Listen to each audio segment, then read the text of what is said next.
কি বলে, হুজুর আমরা নিরাপত্তা দেখতে গিয়েছি।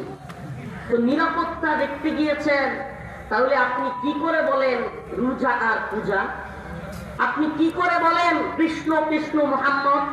আপনি কি করে বলেন দেবী দুর্গার বাণী মানব জাতির সকলের বাণী? নাউজুবিল্লাহ। আপনি কি করে বলেন দেবী দুর্গার শক্তি? নাউজুবিল্লাহ। আজকে আমার বলতে মনে চায়, বলতে বাধ্য হই, যেদিন লেডি ফ্রাউন শেখ হাসিনা বলছিল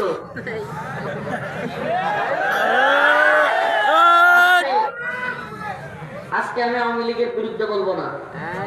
কেন বলবো না সেটাও বলতেছি। শেখ হাসিনা বলেছিল গজে সরে যখন মা দুর্গা আসে তখন দেশে ফুলে ফসলে ভরে যায়। আইলো ফতুয়ার অভাব ছিল না শেখ হাসিনার এই কাফের এইটা সেইটা, ওয়াজে মঞ্চে এই নিয়ে সেই নিয়ে সব জায়গায় একটি আলোচনা।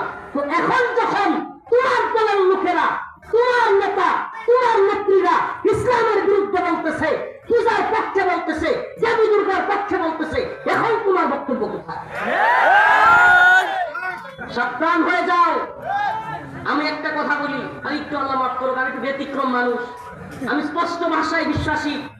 হাসিনাকে যেই কারণে বিরোধিতা করেছি, ভারতের গোলামি করবার কারণে, ইসলাম বিরোধিতার কারণে, সেইভাবে এখনকার কোন নেতা, এখনকার কোন দল, এখনকার কোন নেত্রী যদি ইসলামের বিরুদ্ধে অবস্থান নেই, হিন্দুদের পক্ষে নেই, দুর্গার পক্ষে নেই, পূজার পক্ষ অবলম্বন করে, আমরা তাদেরও বিরোধিতা করি। ওই সময় শেখ হাসিনার বিরোধিতা করেছি। আবারও বলছি, কিসের প্রশ্নে?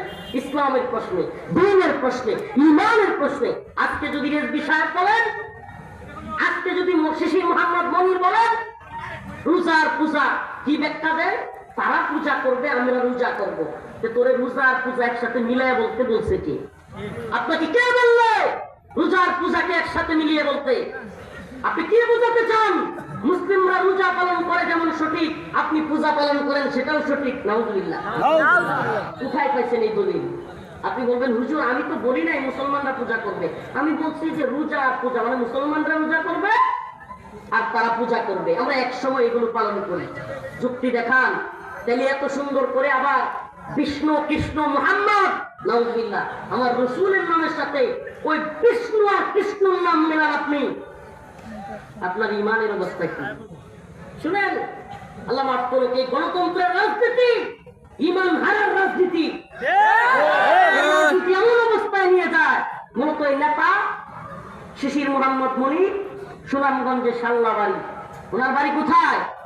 সুনামগঞ্জ। সাল্লা হলো হিন্দু অধ্যুষিত এলাকা, ওখানে হিন্দু